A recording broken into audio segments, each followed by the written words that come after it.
their families. And on something like that, shutting them down Facebook wise and all that, it would be a heck of a lot easier to do than going after them, on the legal realm of it. So another thing he says is a customer attempted to tag his business name when writing a testimonial on their Facebook page. They ended up mistakenly tagging another company that had taken that name, even though it was across the country. This is where, and the reason that Facebook and them will take that seriously and you can then apply to, if you have that trademark, and apply it to Facebook and Instagram and all that to get it taken down. That's what you're saying. Okay, so let's see. I want to answer the previous question. There was a question. Dang it! What was the question before this one? Okay.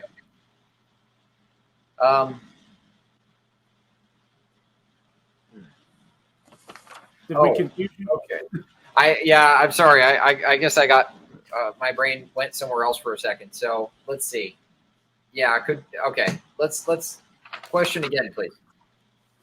All right. So this question was about the if you have your business name in another state, and then somebody else puts it in wherever their state is at, and then you had said something about Facebook and Instagram and Twitter and all that. That's probably the better route than it is to go after them on the legal route, because if they're in two different areas, and as I understand it, part of the reasoning behind all this is that you have to be able to prove that they're somehow damaging you as well. And if they can't damage you because they're pressure washing in Alaska, how are they damaging you in Florida? Well, because I had somebody trying to tag me in Florida. So that kind of thing, I guess, is where that could be confusing. So this is I'm giving away a little bit of my secret sauce here, because that's exactly it. I've realized my background, right? I grew up in a business. My parents owned a publishing company. I now own an e-commerce company. I have enough businessman in me to look at this and go, threatening a lawsuit really is not the most efficient way to do this.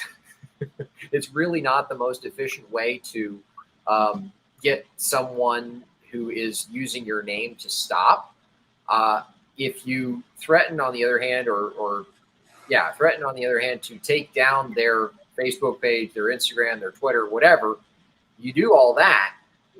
That is more bang for your buck. It hits them harder, honestly, than a lawsuit might, and it's less expensive. It's way less expensive. Oh, I mean, think about it, Doug. I mean, what would happen? Anybody out here listening? What would literally happen if all of a sudden your Google My Business reviews got reduced to nothing overnight? All of it, because they took your Google My Business got wiped out, your Facebook got wiped out, your Twitter account got wiped out. All of those things got wiped out. You're out of business. And I would wonder, so if you could move in with the Verizon, let's say they've got a Verizon phone account and they're answering it as in, Power Wash store. But so I wonder how that would work. That's okay. Probably not that. You can't control what they say over the phone. That's a little bit too far out. But if, and I don't know if it's possible to actually have Google delist things. I don't know if you can do that. I know you could follow the Google links, right? You could search for them and say, okay, they have a listing on Yelp, they have a listing on here, they have a listing on there, and then you could submit takedowns to all of those. I don't know how cost effective that is. I tend to aim for the top 2 or 3 because that's where you get the most bang for your buck. And I am still billing for my time to do that, right? Okay, it's 15 minutes for me to submit a takedown request instead of however many hours to put together a trademark complaint and then file it. But I'll tell you one thing that I found that Google did that was they're take very seriously. Whenever you are using copyrighted artwork to go and link to like the copyrighted artwork of maybe something like this to go and link to a competitor's product, and you actually have like the literally the trademark Exact technical drawing. drawings on there, and you are using that to go and link it to your another place. Both Google and Facebook take that extremely seriously, and will come down upon you like the hammer of Thor. Which is a good Okay. thing. I haven't heard about. I haven't heard any stories of their doing that on their own. I haven't heard any stories. They were You'd have to file it with them. They were notified. Yeah. They were notified with a lawyer letter that, hey, this person has this link that is being fought over here using this drawing. Here's the trademark number. Here's the copyright number, and you need to check this link out. And they very rapidly responded to that within days, like quicker than I've ever seen Google respond to anything. Oh, Google. I mean, so the way that it works is if you report something as a trademark infringement and they fail to do something about it, now they are also infringing the trademark. Mm-hmm. They become liable. I mean, I almost sued Instagram once for this. As it turned out, we had a client who he had a logo, right? He had a name of his company that was trademarked. It wasn't pressure washing, but I think it was actually in construction. He had the name of his company was trademarked. Someone had a Facebook page and an Instagram page for their company that had the same name. I submitted a takedown request on Facebook and it went down. No problem, no question, no issue, no nothing. They didn't even fight back. They were just like, yep, taken down. Then I submit it with Instagram, and Instagram comes back and says, yeah, this, what did they say? The page doesn't even use the logo. I'm like, I didn't submit a logo, I did a word mark. And then a couple days later, different person comes back. Clearly the first person made a mistake. Different person comes back and says, oh yeah, it looks like this other person has been using the trademark since before you have, and so we don't have to take it down. So the second person, Enrique, the intellectual property specialist, who I guarantee you was not a lawyer, came back and basically said, well, we don't have to take it down. And he's correct, sort of, okay? When two trademarks fight, the one that was used first wins. That's actually a specific question I had. Generally speaking, when two trademarks fight, the one that was used first wins. You have to be able to prove that you used yours first, but the one that was used first, in fact, that's part of every trademark application. You have to list the date of first use. So don't mean to interrupt you there, but I have one that's very specific where a gentleman bought, and he's somebody that frequents here, so he might be on here. But a gentleman bought a company, okay, and then he's operating as this company. And then he gets served a cease and desist, if you would, over the company name. So the company that served the cease and desist had gotten a trademark on the company name. However, the company that this guy purchased was in business before the first company. Yep. So it got a little sticky. Well, and that's where having a good trademark lawyer will help you, because the trademark lawyer can then look at the situation and say, do they have a shot? Do they have some ability to mess with you? And then at the very least they can negotiate, right? They can actually. Okay, so I'm going to run with that a little bit.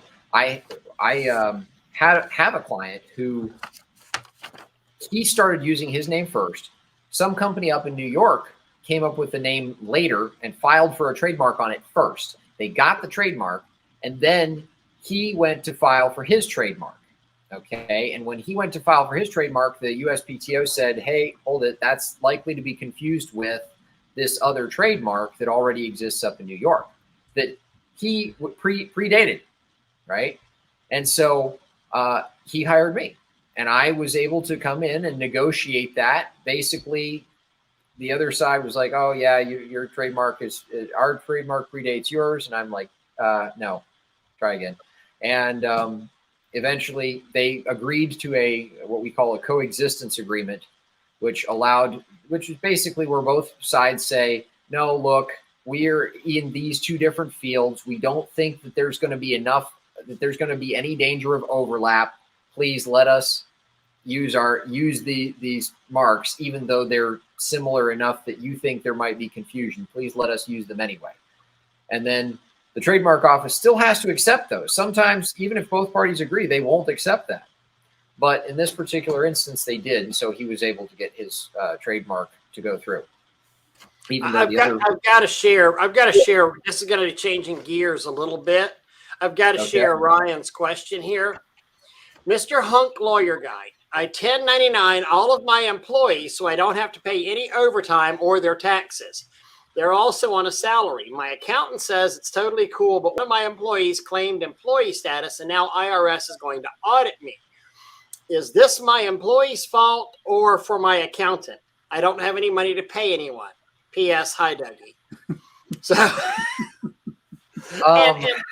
and I know Ryan is doing this in fun and in jest, but we really do see situations like this. Absolutely. In our industry all the time. Oh, well, I'm 1099ing the guy, so I don't have I don't have to do this. Or they're on a salary.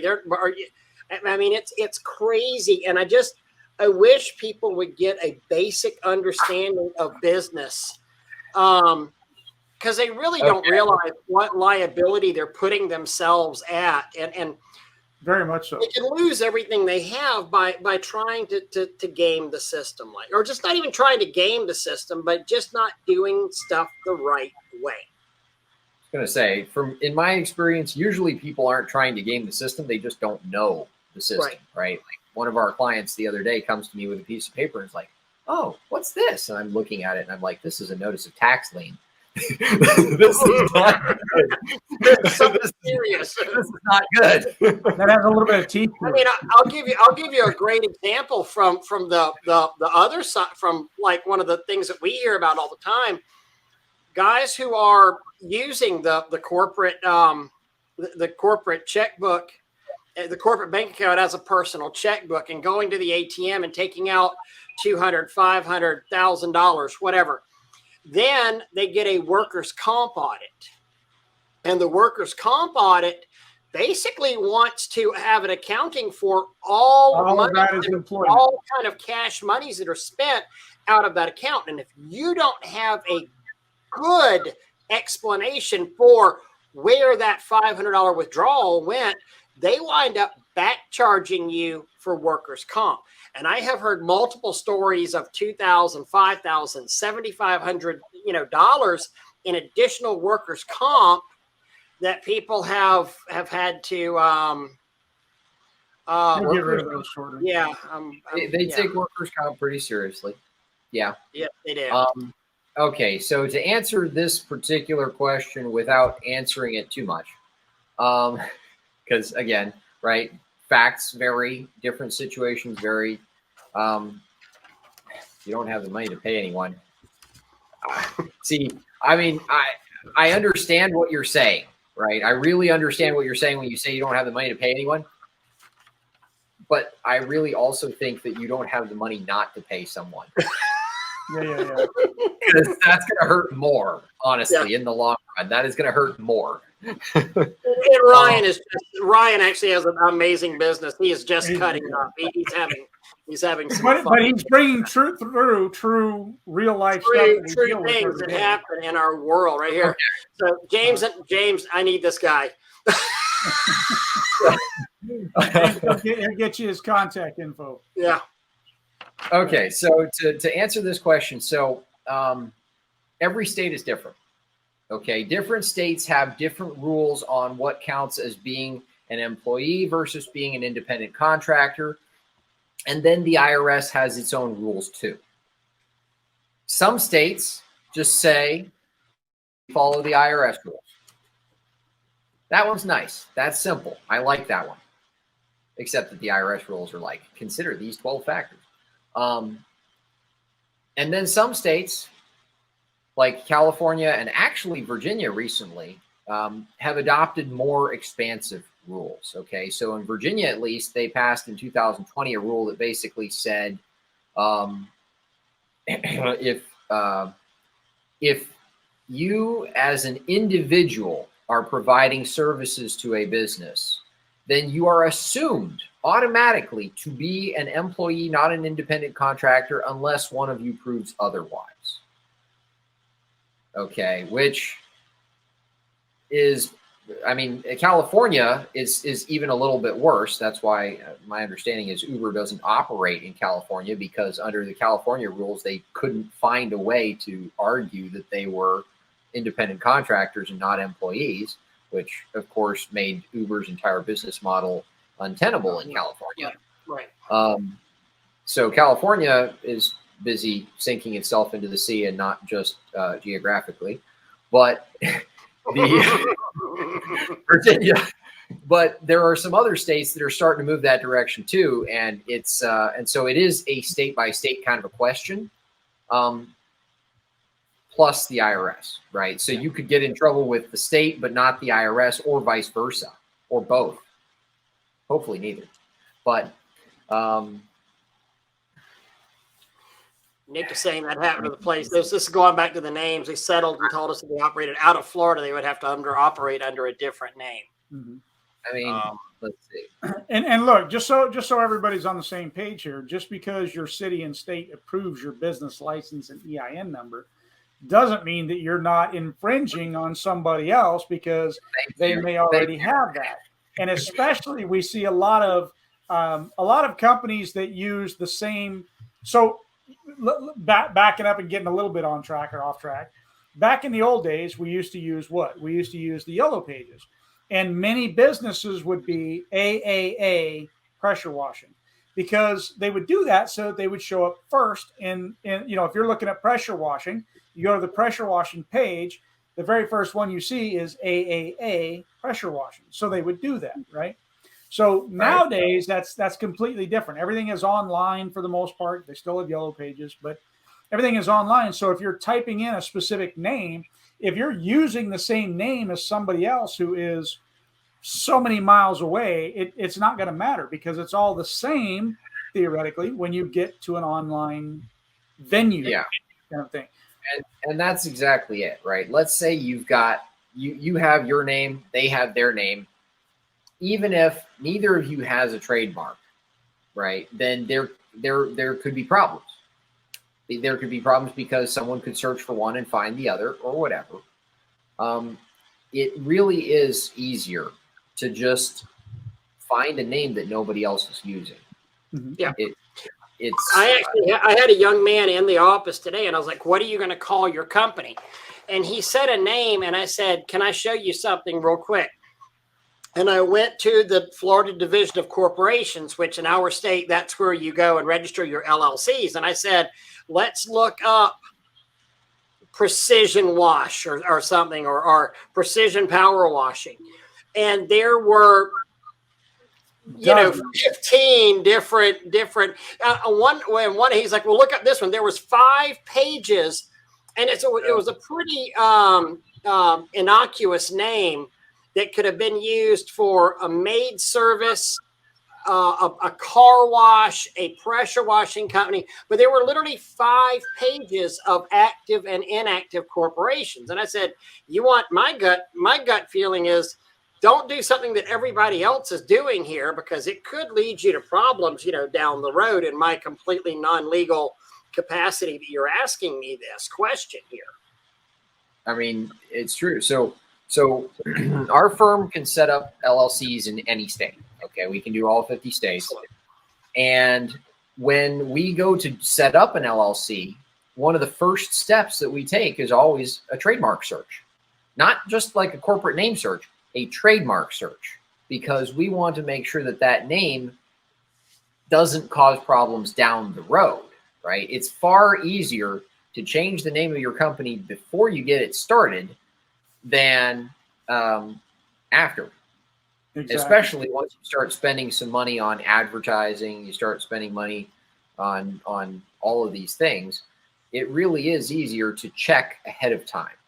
I have seen a bunch of clients not do that, and it costs them a lot of money later, because then they have to pay me to beat off all the trademark infringers with a big stick. And or to recoup your Facebook page or whatever the case may be. well, that's what I mean, right? Like one of our clients has a trademark on a name that is apparently just really popular for construction companies. Really popular. We've found like 40 different infringers, and all over the country, right? Like, and this is not even, I haven't searched and every they don't state. even know they're doing it. Yeah. I've just searched some of the states, and just the states that I've searched, I've found like 40 infringers, and he owns the trademark. So I have been going around. I have literally a retainer account with him, right? Where he just keeps money on file at all times. And if he finds someone he wants me to zap, I go out and I zap him. It's gotten to the point where we don't even try to take them all down anymore. It's just like, okay, who do you want? Like, you want me to pick off the top one on the Google search? Do you want me to pick, like, who are you getting ready to expand into Georgia? Okay, let's pick off this guy, right? It's like, it's a mess. Just pick a name that isn't being used by everybody. So this one here, Jesse is asking, what would you say to someone that is looking to open shops in 2 different states? Main shop in one state and open 2 more shops in 2 different states? How would you suggest that they open up? I would think that they would open up under the same name. Maybe not. Okay, so in terms of branding, I mean, you're still, it's more than just a legal question. It's also a business question, right? Do you want to be known by a different name in every state or in some states, or do you want to be known by the same name in all states? If you pick the right name, right, you do a trademark search or whatever, you pick the right name ahead of time, hopefully you don't have to be known by different names in different states. You can just be the same thing. Now, if you don't search ahead of time, sometimes that can actually block you from being able to do business under that name in that state, right? Because somebody else already has it. Yeah, I had to give a client bad news the other day because they were doing real estate deals in North Carolina. And as it turns out, in North Carolina, at least as far as I can tell, after the letter we got from North Carolina, I'm not a North Carolina lawyer, but I can read between the lines. And when they deny your trademark, they basically said, this person owns an LLC by this name, therefore you can't get a trademark on it. So in North Carolina, at least, having an LLC by that name is good enough to get you some trademark protection, which different states are different, right? But holy cow, I had to immediately turn around and tell our client, if you keep operating under that name in North Carolina, this other company by the same name could potentially sue you, and you're in real estate. We're talking potentially millions of dollars of damages. Mm-hmm. So there's a similar question. Hold on one sec. There was another similar question to that right here that Rob asked. Are domain names treated the same way as trademarks? That's a good question. That is a really good question. Thank you for asking that question. So a domain names are harder to protect. Well, with domain names, possession is 9/10 of ownership. If there is a domain name that you are even thinking about having, if there is a trademark that you are even interested in filing for, buy the domain. Buy it right away. Don't wait. It's not that expensive, and it's a whole lot less expensive than if you failed to get it. It's $10. So, yeah, sir. Yeah. So if you have a trademark, okay, sometimes you can get a domain name based on having the trademark if it's a really good trademark. Okay, so what do I mean by that? If you have a domain name that's like Phoenix Pressure Washing, right? That could mean any company, any pressure washing company in Phoenix. So just having a trademark on Phoenix Pressure Washing wouldn't necessarily be enough. And I'm not, and you probably couldn't get a trademark on Phoenix pressure washing anyway, by the way, but I'll come back to that. You wouldn't be able to say, well, I have a trademark on Phoenix pressure washing, therefore phoenixpressurewashing.com should be mine, because the other guy could just say, well, I'm not talking about the location, I'm talking about the bird. And now he's maybe not infringing your trademark, right? Now, on the other hand, if you have a trademark that is really distinctive, as in it's a made-up word like Xerox. Spray wash. Sure. Or I don't know. Yeah, sure. Whatever. Mine was Cajun soft wash. I would think I would have a better chance than spray wash because yes, and like that's what I mean. We spray wash your house. The more distinct your trademark is, the less likely it is that someone else is going to be able to say, "Oh yeah, I got this domain and I didn't realize it was someone else's trademark." I went and I actually had a similar. See, I owned a fairly decent sized pressure washing company here in Tallahassee, Florida, and named it Spray Wash. First started using Spray Wash Exterior Cleaning was the true LLC name on there, but it was, we did a DBA by Spray Wash, and about 4 years ago, someone decided that they were going to open a company and call it Tallahassee Spray Wash. And we were, like I said, we were a good sized company for that. And, we have an attorney and we pay 5 figures a year too for just really just random crap. And, I said, Terry, what are we going to do here? What should we do? And he said, well, we never really know. We're talking about the law, what's going to happen. He said, but I'm going to give you a percentage base of what this could get quashed by, and go probably about 99% of this, because he's operating in your area under your name and just has put a geographic location under you. And the term spray wash really wasn't that widely used before you started using it back in 2009. And so we started doing some research into it, and I said, you know what? This is not something to really worry about, and I'm going to save the $5,000 on this and just let nature take care of itself. And nature took care of itself, and that company then went away. And it wasn't really it was more of a perceived threat than an actual threat. But that's the kind of thing that you could really get yourself into a lot of trouble by doing that and doing it intentionally, wouldn't you say? So the damages for intentional trademark infringement are what they call treble damages. Okay. That's basically a fancy word for triple. You can get triple the amount that the other person made by infringing your trademark if you can show that it was a willful infringement. Okay. The law does not look kindly on people who intentionally try and steal someone else's trademark and use it. Now, obviously, there is the question of, can you get blood out of a turnip? Yeah. But because usually the people who steal your trademark are the ones who have no money. Nothing. Because they It's funny how those two go hand in hand usually, Well, I mean, is it the lack of morality that leads to the lack of money, or is it the lack of money that leads to the lack of morality? Potato, yeah. Yeah, develop your own theories. But so I do want to comment on one other thing that I've seen.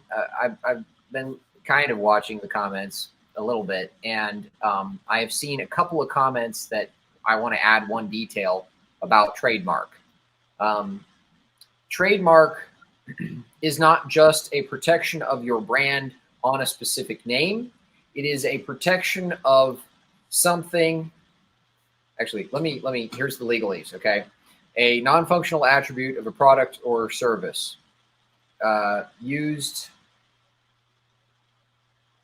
I think it's used to display the origin of the product or service. So basically, the idea is, one, it has to be non-functional, Okay, so if you can't trademark a box because the box that you were showing earlier, right? You wouldn't be able to trademark that because it's actually functional. The shape of it isn't just a design choice. It actually affects how the device functions. And that's where the patent comes in. That's the patent protection. Right. So a trademark is just a non-functional attribute. It's decoration, okay? Now, it doesn't have to be a logo. It doesn't have to be words. It could be, so the shape of the, you guys remember the shape of the glass Coca-Cola bottles? Mm-hmm. That's trademarked. The reason you never see anyone else with a bottle shaped like the Coca-Cola bottle, yeah, interesting. It's trademarked. The roof of Pizza Hut, the shape of the roof for Pizza Hut is trademarked. Yes. The color brown with packaged, if a truck pulls up outside to deliver packages and it is brown, I don't have to tell you the name of the company. You know which company I'm talking about. Interesting. So, trademark is an attribute. It doesn't have to be a logo. It doesn't have to be a name. It's any attribute of the product or service used to show where the product or service came from. Okay. Now, it is tied to a specific good or service or set of goods or services. So, you can trademark Apple with computers. You cannot trademark Apple with a fruit stand. You could trademark, let's see. So Mustang, right, is a kind of horse. It suggests what it is. It's a vehicle, right? But it doesn't actually outright say it. Trademark is this kind of seesaw, okay? You cannot get a trademark on something that is only descriptive. So you can't trademark pressure washing. Why? Because all it does is say what you do. You can get a trademark. The more distinctive something is, the easier it is to get a trademark on it. The more descriptive something is, the less easy it is to get a trademark on it, but the more useful it is in your business because it actually tells your customers who you are and what you do.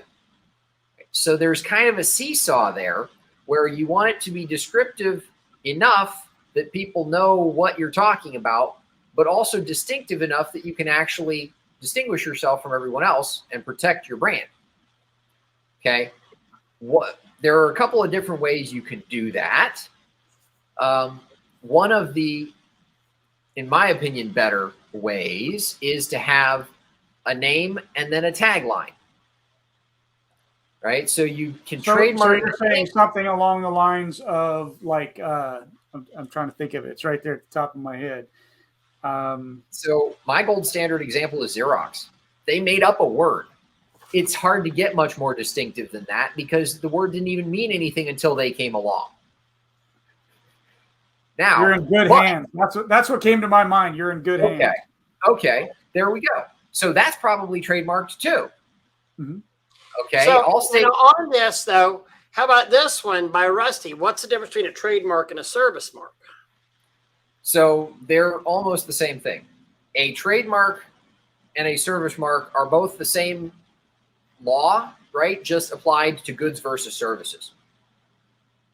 So a trademark protects goods, a service mark protects services, but usually people are a little bit sloppy with the language, and so we just say trademark, good or service.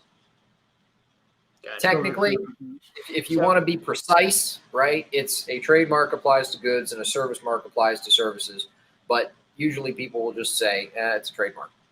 So Henry is asking a question here, and he's like, "Who's copywriting Seminole pressure washing first?" So I'm in I'm in Tallahassee, Florida, and I don't think you can get a trademark on that.